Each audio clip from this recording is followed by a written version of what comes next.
West Bengal বোর্ডের class 8-এ 16 অঙ্কটা করে দেখাচ্ছি। কোষে দেখি 11 বলছে এবছর নন্দলাল উচ্চ মাধ্যমিক বিদ্যালয়ের পরীক্ষার্থীদের 85% বাংলায়, 70% অঙ্কে, 65% উভয় বিষয়ে A+ পেয়েছে। পরীক্ষার্থীদের সংখ্যা যদি 120 জন হয় তবে হিসাব করে দেখি কতজন পরীক্ষার্থী। উভয় বিষয়ে প্রথমে আমি দেখি উভয় বিষয়ে পেয়েছে 65%।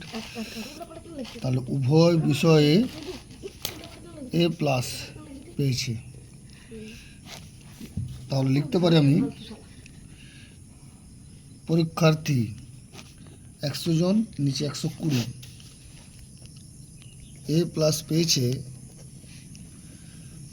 100 জনের মধ্যে পেয়েছে 65, জিজ্ঞাসা চিহ্ন X। এটা হচ্ছে সমানুপাতিক।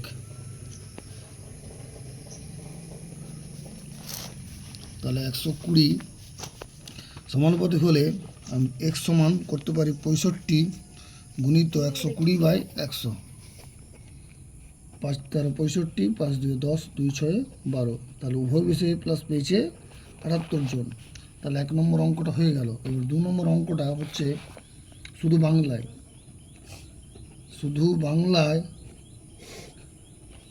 A+ পেয়েছে। শুধু বাংলা A+ পেয়েছে 85 - 65, মানে 20%।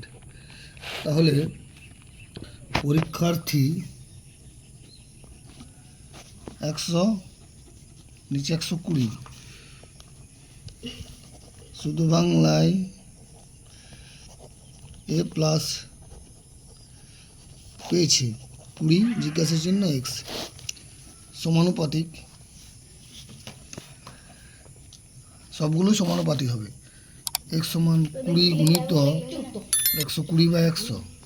0 0 কেটে গেল, 0 0 কেটে গেল। তাহলে কতজন?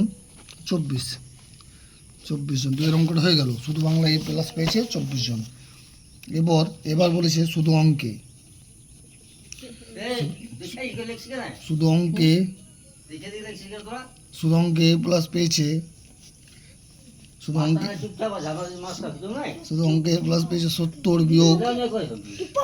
65, 5%।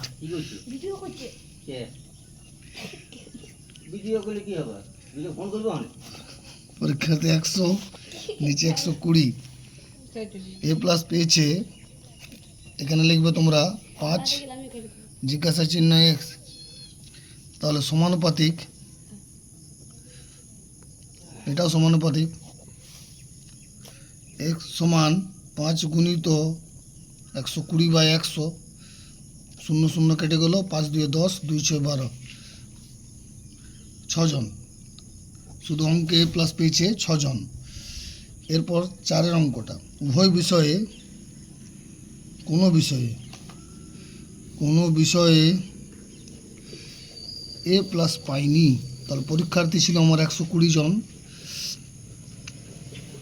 78 + 24 + 6, ব্র্যাকেটের বাইরে জন,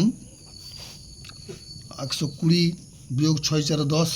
তাহলে এটা যোগ করে 108, ব্র্যাকেটের বাইরে জন, তাহলে 12 জন। উভয় বিষয়ে A+ পাইনি 12 জন। তোমরা অঙ্কটি অবশ্যই করবে ভালো করে, খুব ইম্পর্ট্যান্ট অঙ্ক। সেই সঙ্গে লাইক এবং সাবস্ক্রাইব করবে।